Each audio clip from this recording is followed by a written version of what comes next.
स्वतंत्र भारत के राजनीतिक जीवन में अनेक महान राजनेता और शासक हुए हैं जिन्होंने अपनी व्यक्तित्व, अपने विचार, अपने आदर्श, अपने सिद्धांत, अपने कार्यों के द्वारा भारतीय राजनीति में एक अमिट छाप छोड़ी है और वो भारतीय इतिहास के पन्नों में वो अमर हो गए हैं। दोस्तों, लेकिन अगर भारतीय राजनीतिक जीवन में शुद्धता की, मूल्यों की, आदर्शों की और सिद्धांतों की, खासकर ऐसे सिद्धांत की जो ऐसा आदर्श पैदा करता है जिसमें ना किसी के सामने झुकने की और ना अपने सिद्धांतों से समझौता करने की प्रवृत्ति, साथ ही साथ एक ईमानदार छवि का अगर राजनेता और शासक पैदा हुआ तो वो हैं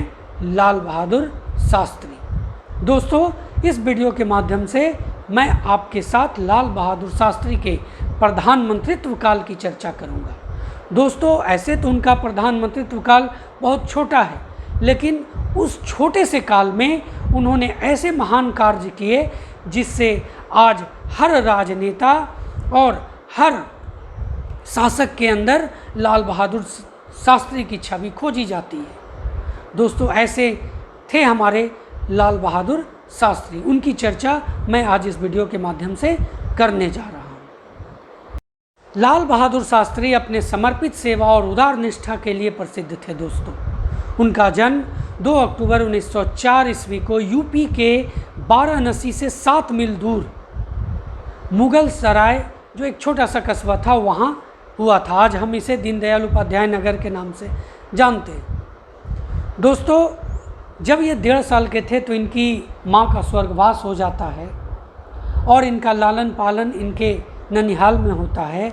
इन्होंने बहुत गरीबी देखी। इनका विद्यालय, जब ये पढ़ने लायक हुए तो इनका विद्यालय इनके घर से काफ़ी दूर था। ये पैदल जाया आया करते थे। दोस्तों, जब बारिश हो जाती थी, बीच में नदी पड़ता था, नदी में तैर करके ये विद्यालय जाते थे। तो आप सोच सकते हैं कि उसी समय से इनके अंदर एक मेहनतकश इंसान की प्रवृत्ति जागी थी।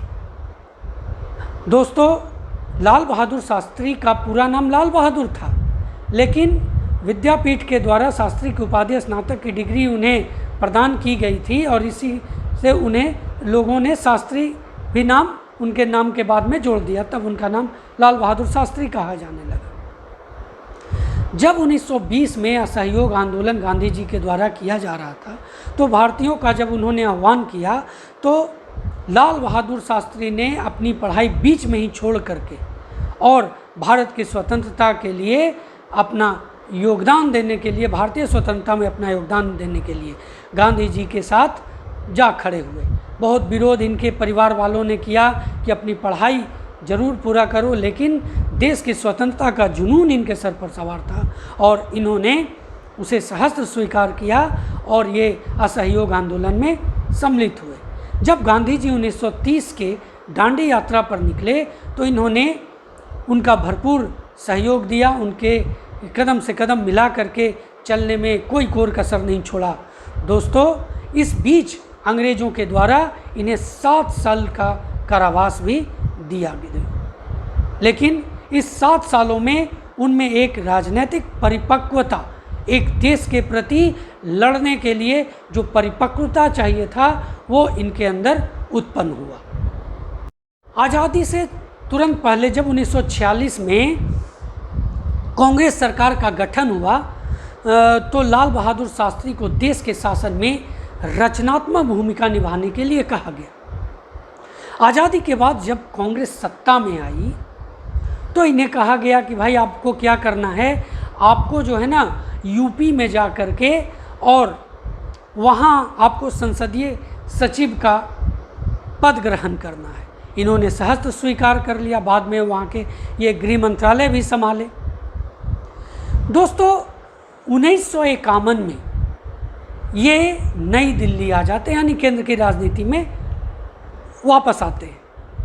इन्होंने यहाँ कई विभागों का प्रभार संभाला रेल मंत्री, परिवहन एवं संचार मंत्री, वाणिज्य एवं उद्योग मंत्री, गृह मंत्री जैसे कई महत्वपूर्ण पद इन्होंने संभाले। लाल बहादुर शास्त्री जवाहरलाल नेहरू जी के बीमार होने के दौरान बिना विभाग के मंत्री भी रहे। इनकी कर्तव्यनिष्ठता और सत्यपरायणता के कारण उनकी प्रतिष्ठा में लगातार वृद्धि हुई। जब वे रेल मंत्री थे दोस्तों, तो एक बहुत बड़ा हादसा हो गया था जिसमें अनेक लोगों की जान चली गई थी। इस घटना के लिए शास्त्री जी ने स्वयं को जिम्मेदार माना और जिम्मेदार मानते हुए अपना इस्तीफा सौंप दिया। और इस अभूतपूर्व निर्णय के लिए विपक्षियों ने भी, संसद में विपक्षियों ने भी, देश ने भी उनकी जबरदस्त सराहना की। तात्कालिक प्रधानमंत्री जो थे पंडित जवाहरलाल नेहरू ने इस घटना पर संसद में बोलते हुए शास्त्री जी की ईमानदारी एवं आदर्शों की काफ़ी सराहना की थी। पंडित नेहरू ने कहा था, उन्होंने ये कहा था कि शास्त्री जी का इस्तीफा मैंने स्वीकार कर लिया, लेकिन इस्तीफा इसलिए स्वीकार नहीं किया है कि इसके लिए वे जिम्मेदार हैं, बल्कि इसलिए स्वीकार किया कि संवैधानिक मर्यादा का एक मिसाल कायम करेंगे शास्त्री जी। और आज भी दोस्तों, जब इस तरह की बात आती है, जब इस तरह की घटना कहीं हो जाती है, तो शास्त्री जी का नाम लेकर के ये दुहाई दी जाती है कि उनके कदम पर आज के राजनेताओं को, आज के शासकों को चलना चाहिए। लाल बहादुर शास्त्री अपने मंत्रालय के कामकाज के दौरान ही कांग्रेस पार्टी का भी, मतलब पार्टी के अंदर भी इन्होंने बहुत कार्य किए और इन कार्यों में अपना एक भरपूर योगदान दिया। 52 के चुनाव, 57 के चुनाव, 62 के आम चुनाव में कांग्रेस पार्टी की निर्णायक एवं जबरदस्त सफलता में शास्त्री जी का एक अहम रोल रहा। 27 मई 1964 को पंडित जवाहरलाल नेहरू की मृत्यु हो जाती है। दोस्तों, उस समय तो गुलजारी लाल नंदा को कार्यवाहक प्रधानमंत्री का पदभार दे दिया जाता है, लेकिन दो नाम जो थे ना, वो प्रधानमंत्री के लिए आ रहे थे। एक थे मोरारजी देसाई और एक थे लाल बहादुर शास्त्री। लेकिन लाल बहादुर शास्त्री की जो छवि थी और एक सर्वमान्य व्यक्ति थे और एक सर्वमान्य नेता थे दोस्तों, इसलिए उनके ऊपर, यानी मोरारजी देसाई के ऊपर इनका छवि 20 पड़ता है और इन्हें प्रधानमंत्री का कार्यभार सौंप दिया जाता है। और 9 जून 1964 को इन्हें प्रधानमंत्री का शपथ दिलाया जाता है और ये भारत के दूसरे प्रधानमंत्री बन जाते हैं। उन्होंने अपने प्रथम संवाददाता सम्मेलन में कहा था कि उनकी पहली प्राथमिकता खाद्यान्न मूल्यों को बढ़ने से रोकना है। दोस्तों, ऐसा करने में वो सफल भी हो गए, क्योंकि उनके कार्यकलाप जो थे ना, वो सैद्धांतिक न होकर के व्यवहारिक थे और जनता के आवश्यकता के अनुरूप थे। निष्पक्ष रूप से अगर देखा जाए तो शास्त्री जी का कार्यकाल अत्यंत कठिन रहा। दोस्तों, एक ओर जहां पूंजीपति देश पर हावी होना चाहते थे, तो दूसरी ओर दुश्मन देश जो था वो हम पर आक्रमण करने के फिराक में था। क्योंकि जब हम 62 के युद्ध में चीन से हार गए थे, तो पाकिस्तान को ऐसा लगा था कि अब नेहरू तो रहे नहीं, अब इस देश को संभालने के लिए जो नया प्रधानमंत्री आया है वो इतना मैच्योर्ड नहीं है।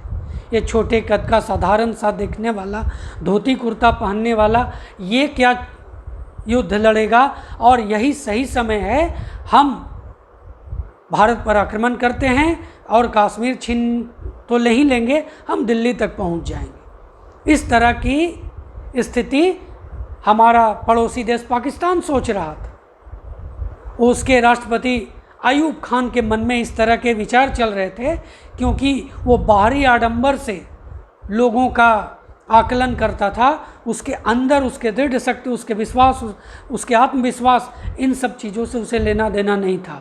शास्त्री जी नाटे कद के थे, छोटे कद के थे, साधारण से दिखने वाले धोती कुर्ता पहनने वाले व्यक्ति को वो छोटा सा व्यक्ति समझा, लेकिन उसे मालूम नहीं था देखन में छोटे लगे घाव करे गंभीर। तो जो पूंजीपति देश पर उस समय हावी होना चाहते थे, दुश्मन देश जो था वो हम पर आक्रमण के फिराक में था, और 1965 में अचानक पाकिस्तान ने भारत पर शाम 7:30 बजे हवाई हमला कर दिया।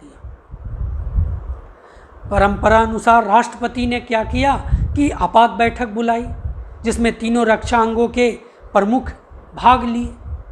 संजोग से क्या होता है कि हमारे प्रधानमंत्री शास्त्री जी थोड़ी देर से उस बैठक में पहुंचते हैं। उनके आते ही विचार विमर्श प्रारंभ हो जाता है। तीनों प्रमुखों ने उनसे सारी देश की जो समय सारी वस्तु स्थिति थी उससे अवगत कराया, कैसे वो हम पर आक्रमण कर रहा है, हमें कैसे कैसे क्या करना चाहिए, जो होता है रक्षा प्रमुखों और प्रधानमंत्री के बीच में। तो उन तीनों ने ये पूछा, जब समझाया तब पूरा स्थिति से समझाया तो पूछा, सर क्या हुक्म है। तो शास्त्री जी ने दोस्तों देखिए क्या जवाब दिया। उन्होंने एक वाक्य में तत्काल उत्तर दिया कि आप देश की रक्षा कीजिए और मुझे बताइए कि हमें क्या करना है। कितनी बड़ी बात, आप देश की रक्षा कीजिए और मुझे बताइए कि हमें क्या करना है। शास्त्री जी ने इस युद्ध में नेहरू के मुकाबले राष्ट्र का उत्तम नेतृत्व किया। उन्होंने बता दिया कि एक देश का प्रधानमंत्री किस तरह से अगर चाहे तो देश की रक्षा कर सकता है। उन्होंने जय जवान जय किसान का नारा दिया। दोस्तों, जब उस समय अकाल की स्थिति थी, अकालग्रस्त देश था, खाद्यान्न मूल्य के दाम बढ़ रहे थे और एक और पाकिस्तान हमला कर दिया। आप खुद सोचिए कि ऐसी स्थिति में देश को किस तरह से उन्होंने संभाला। उन्होंने जनता को संबोधित करते हुए कहा कि देश के शान की बात है, देश की रक्षा करने की बात है, आप इसमें कितना योगदान दे सकते हैं। दोस्तों, हर एक आदमी ने शास्त्री जी के पीछे चलने का मूड बना लिया और उनके पीछे चल दिए।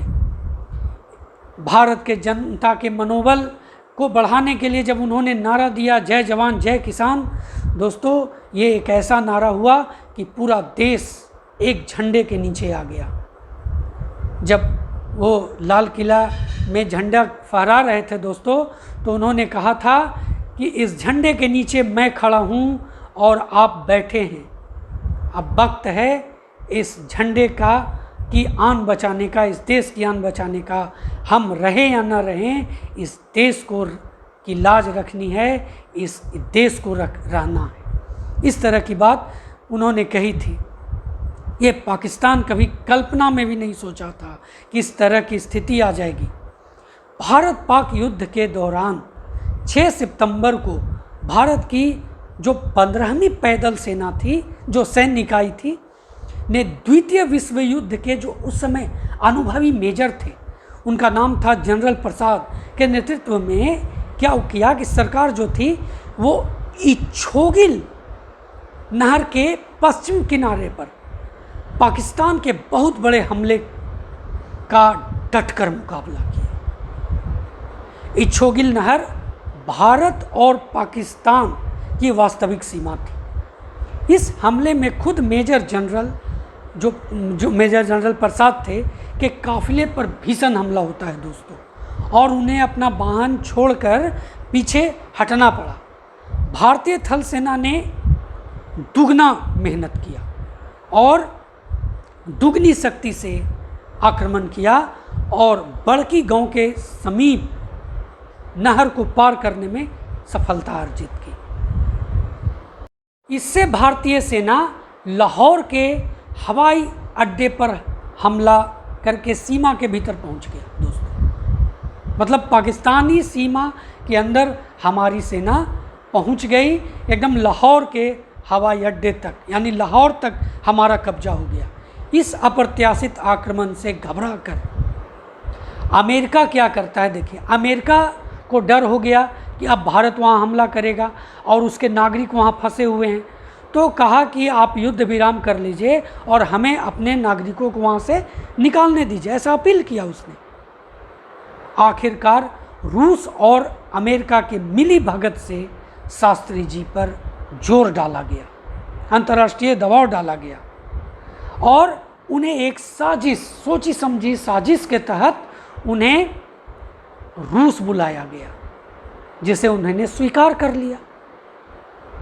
हमेशा उनके साथ उनकी पत्नी जाती थी, कहीं भी वो जाते थे, लेकिन इस बार उन्हें बहला फुसला कर कहा गया कि आप मत जाइए, है ना, और वो मान गए और वो शास्त्री जी के साथ रूस के ताशकंद जाने के लिए मान गए।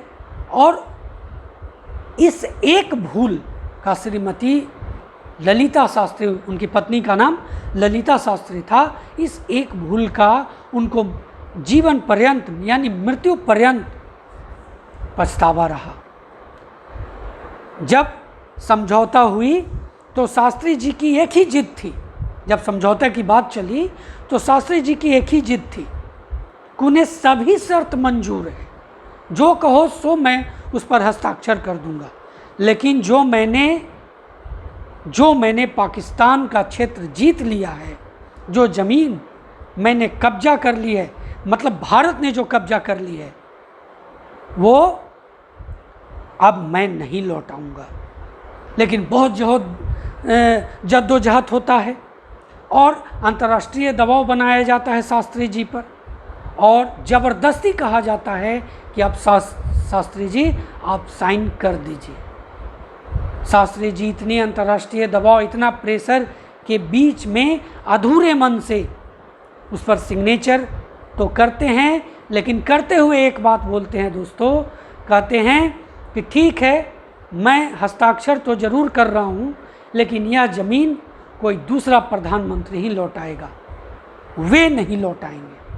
देखिए क्या होता है, ऐसा तो कह दिए, लेकिन जो पाकिस्तान का राष्ट्रपति अयूब खान था, वो युद्ध विराम के समझौते पर भी हस्ताक्षर कर दिया, दोनों तरफ से हस्ताक्षर हो गए और कुछ घंटे के बाद 11 जनवरी 1966 की रात में ही उनकी मृत्यु हो गई। यह आज तक रहस्य बना हुआ है दोस्तों, क्या वाकई शास्त्री जी की मृत्यु हार्ट अटैक से हुई?